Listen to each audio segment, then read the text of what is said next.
This is the Community Mapping Photostory for Hamilton Middle School. I'm Brian Jenkins. Hamilton was established in 1968. It's a traditional middle school with nearly 900 students. The number is down from last year, where we had close to 1,000 students enrolled. 69% of our students are on free and reduced lunch. It's the first year in my 5 years that we have been designated a Title I school.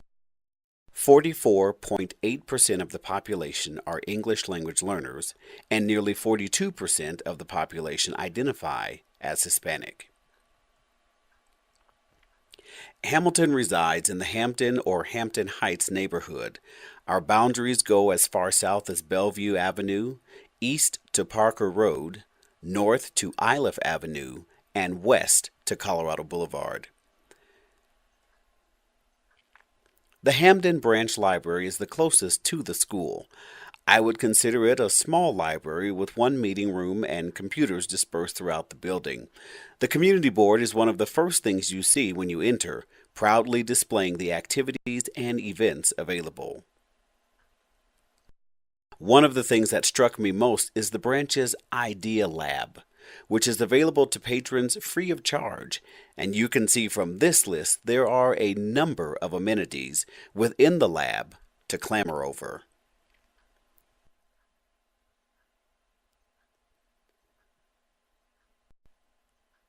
This library also has a wealth of community-related resources covering an array of cultures and ethnicities, including the Sentinel, Prime Time for Seniors, Asian Avenue, and many of their documents, such as the calendar in the upper right of this photo, are in Spanish and English.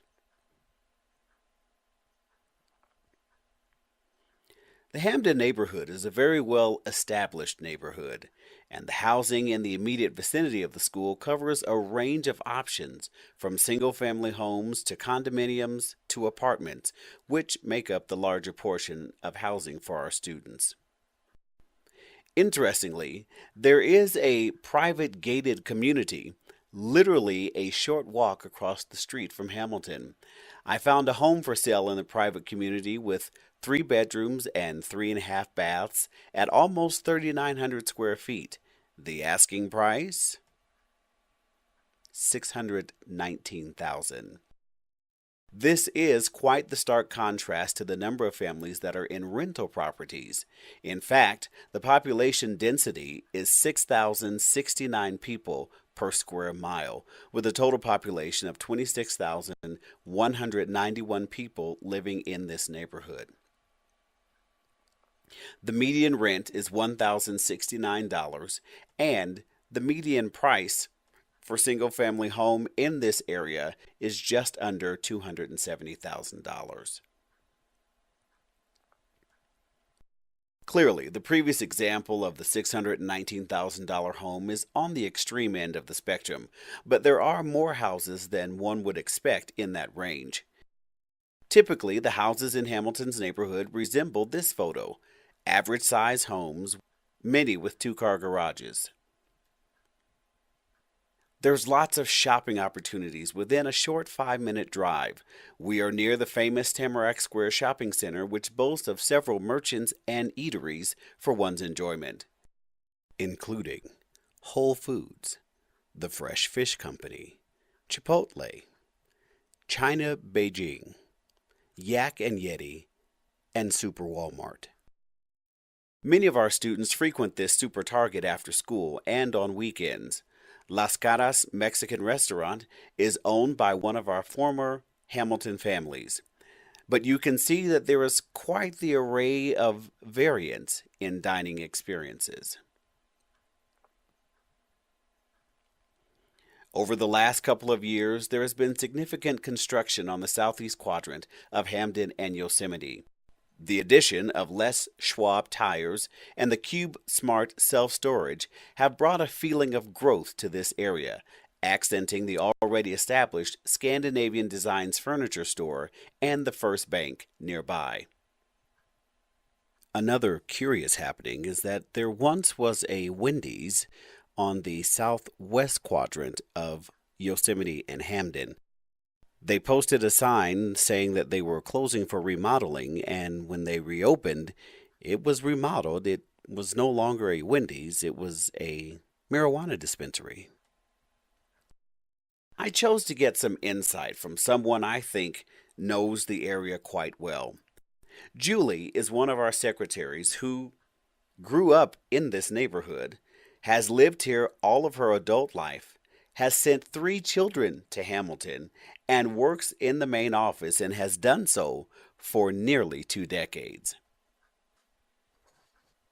Julie exclaims that prior to desegregation, Hamilton was a bilingual school. After the desegregation, the International Preparatory Magnet Program was introduced and it was back to strictly English.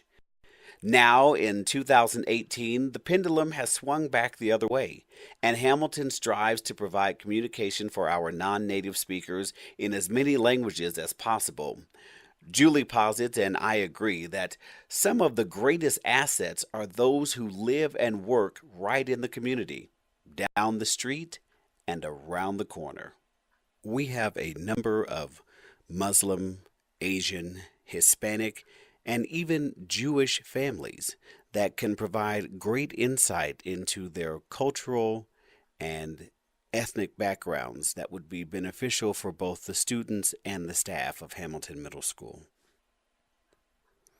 Also, this year, as part of our push for global mindedness, our International Baccalaureate Coordinator for the building has instituted the Brown Bag Lunch Program.